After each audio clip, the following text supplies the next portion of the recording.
You're watching the Norfolk Southern Sherwood subdivision. I'm Harold. Thanks for watching. Do you have an old structure lying around whose appearance is not really very good, but you'd like to be able to use it? In this two-part series called Rehab My Structure, we will show you some things that you can do to improve the appearance of that structure so that it's suitable for your layout. So if you're interested in learning about that, please stay tuned. You may also have an interest in some of our operations, layout, construction, or how-to videos that can be found on our channel. Now, let's get started with part one of our series, where we will begin the process of improving the appearance of our structure, and that will start right now. The structure that you're seeing is Drywell's Inks. It's a design preservation models kit that I built years and years ago. And I think you can easily see it's not very attractive. Here's what the structure looks like. This is the side where the rail cars are. So those are loading docks or loading doors to unload the rail cars. It gets worse. Look at this side. That's terrible. This is not only the front of the building with an area for perhaps manufacturing here, a loading door for perhaps vehicles, and it has a loading dock over here that I have removed in order to do some painting. So why are we doing this? Well, I like the structure and I like its function, but I don't like the way it looks. I've made a mess of doing the mortar around the bricks. The paint doesn't look really very good. I attempted to hand paint some of the details like this, and well, that didn't go very well either. So frankly, it's a mess. But I think we can make it less of a mess if we just start over, essentially. So what I have done, I've removed all the windows and the doors and the roof, and I've washed the structure, so now it's ready for a new coat of paint, which I presume will improve its appearance, and at the end, when we're done with this, we'll have something that looks much better. The next step will be to airbrush this. You've seen airbrushing on this channel many times, so I don't see a reason to show you that again. When we come back, I'll show you what it looks like after the airbrushing is completed. Having finished our initial coat of airbrushing, you can see the result. It's starting to look actually like a brick building, which is what it is. Airbrushing, of course, seldom produces one coat coverage, and in fact, if you go for one coat coverage with airbrushing, you're likely to make a mess, so an additional coat will be required. Structure now looks like this. Yes, there are some irregularities. That will be taken care of by our second coat of airbrushing. Our second airbrush application on our structure has been made, and I should have mentioned this in the first segment. The color we're using is this, Mission Models, called Standard Rust. It is my go-to color for when I want red brick. So the model now looks like this. It's had two airbrush applications, and we've just done that, so it's drying still in some places, so some will be darker than others. But you can see it has now a uniform appearance, which is kind of what we were looking for. That area there, for example, is still dry.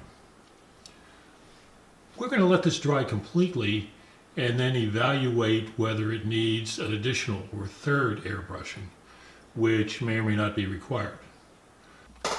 Returning to our structure rehabilitation, we've taken some additional steps. First of all, we've removed the loading dock, which was right here, and we've painted that separately. Additionally, and you can see, we have painted the windowsills and above the windows with a light color. It's actually aged white. And we have removed all the doors and all the windows, and we likewise have painted them aged white. So we're ready to go with the structure and its doors and windows. However, it does not have a roof. The roof that we had before was so bad looking that it was removed and discarded. A new roof, therefore, will be required.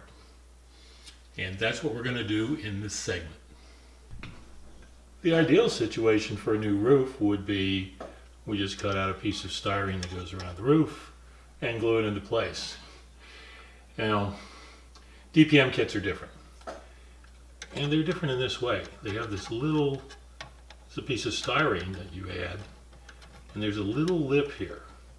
So the roof has to fit under the lip there. So it'll be a process of cutting it to approximate size and then shaving it down so it actually fits all around in here. One thing I've already done is I checked the roof for the building size for squareness. You know how things can get out of square, and they are actually pretty square, so that's going to help us. We will now proceed to measure and cut out the roof. After some fiddling around to get the right size, we have finally finished the roofs. Well, they're in place at least. Both of them, right here. I believe the easiest way to do that is to take an inside measurement, allow for the little thickness of the inside wall, and then cut the styrene based on that measurement. That's how we ended up doing this. So, the roofs are ready, except we don't see many buildings that have white roofs. So we're going to have to paint them. I believe the color of choice will be grimy black. We'll do that next.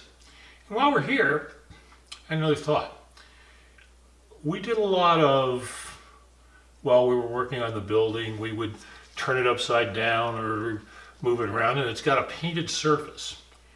Our desire was to not damage the painted surface, but we were doing this on this, a sheet of glass, or on our cut-proof mat, both of which might tend to damage the surface. So we found a solution in an odd place. The solution is this stuff, Silly Winks. It's a foam sheet. It costs a lot, 89 cents. They come in different colors. Where I found this was there's a fellow on the internet who was using the gray ones to make roadways. And I bought a couple of these things. It occurred to me they had other uses. So if you're in this situation where you're manipulating a model that has painted surfaces and you want to protect them, get yourself some 89-cent Silly Winks. Mine I got at Hobby Lobby. Our next step will be to remove the roofs. They're not glued in place. And to paint them. Following that, we will take our painted windows and put them back in. We will replace the loading dock that went here. And we'll wash the whole thing and give it a clear coat and do the brickwork. Those will be seen in future segments, so I hope you enjoyed this part. The roofs are done, and we will proceed from here. It's time to reinsert the windows and the doors, which have now been painted.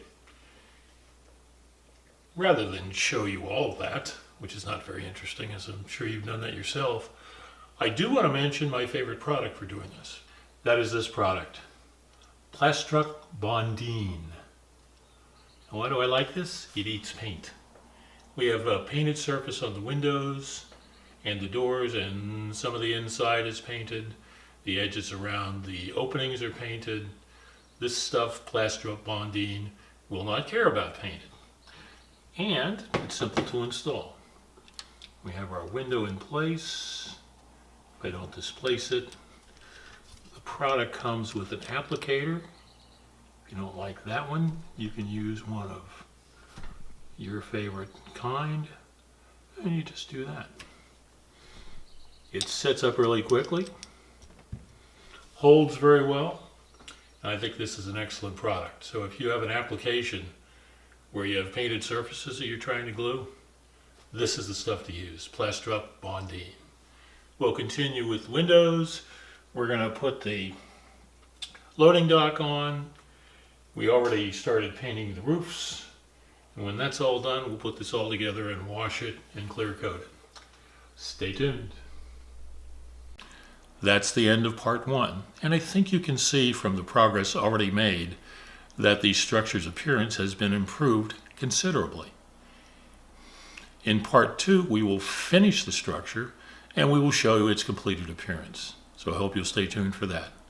And we thank you for watching the Norfolk Southern Sherwood subdivision.